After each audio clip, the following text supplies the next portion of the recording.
So George Liddard claimed the British and Commonwealth middleweight titles against Kieron Conway in the York Hall last night. I mean, at the time of recording, this is his last night, but by the time this video comes out, it'll probably be a couple of weeks after, a few days after at least. But what a performance from George Liddard once again.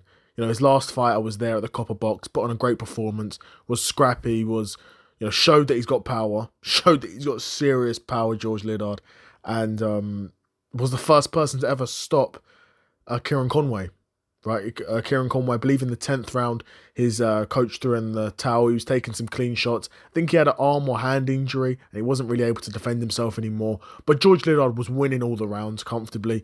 Now, Conway definitely had his moments, definitely was able to keep the fight competitive and close, and was countering back nicely early on.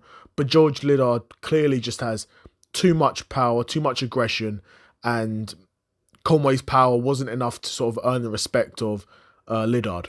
So Liddard just sort of walked him down, and Liddard did a really good job early on with that jab.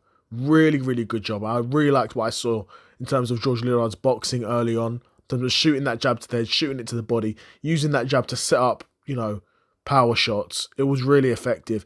And that sort of foundation is what won him the fight, in my opinion, because as the fight went on, Liddard would continue to sort of mix it up to the head and to the body. And those body shots were starting to slow down Conway quite significantly, because what you saw early on in the fight, Conway was willing to almost even take the body shot in an effort to stay in the pocket and try and counter. But later on in the fight, you saw Conway do that less and less and less, probably because he was tired and he couldn't trust his gas tank to be able to sustain itself. While early on in the fight, you can take a body shot, still recover, and fire back with counters of your own. But doing that in round one is not the same as doing that in round 6 or round 7, 6-7, right?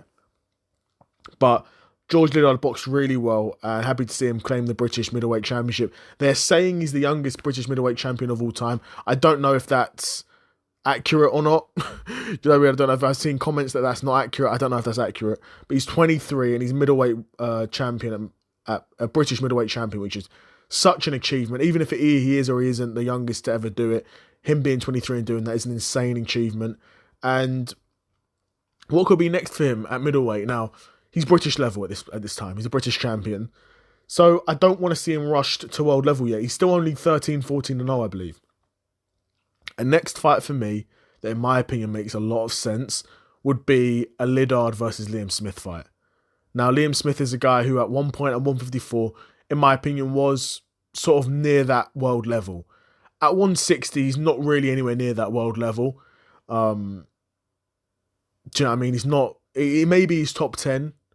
Maybe he's fringe world level at 160. But I look at the world champions and I say, could he mix it with those world champions? I don't think so.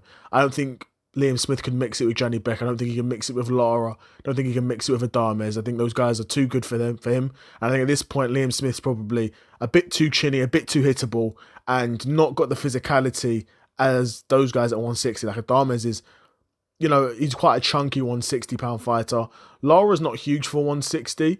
Johnny Beck, he's got a weird frame. He's got this wiry sort of frame, but definitely very effective in the southpaw as well. So definitely difficult to deal with for Liam Smith in terms of him looking at world level. But a British level fight against George Liddard, I like that fight a lot, because Liddard is a guy who, he's hittable.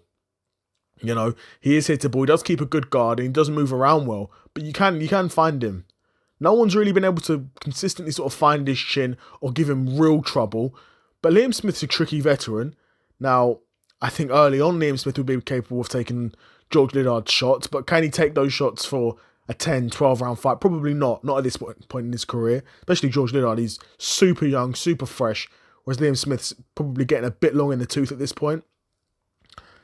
But yeah, I really like that fight. I think stylistically could definitely answer some questions of George Liddard, where, we've seen George Liddard's power carry throughout the rounds, but we've never seen it carry against a veteran like Liam Smith, who knows how to take a shot, knows how to defend himself, knows how to move around this ring, and has done it at world level. Granted, not really done it at world level 160, but he's done it at world level nonetheless.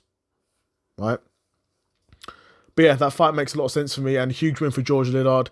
The Billericay Bomber, he showed us once again why he's got that name. So I'd be super curious to know what you guys think of that win for George Liddard, and who do you think's next for George Liddard? Let me know in the comments below. Another episode of the Seth Solo Side Quest in the bag, and I'm out. Peace.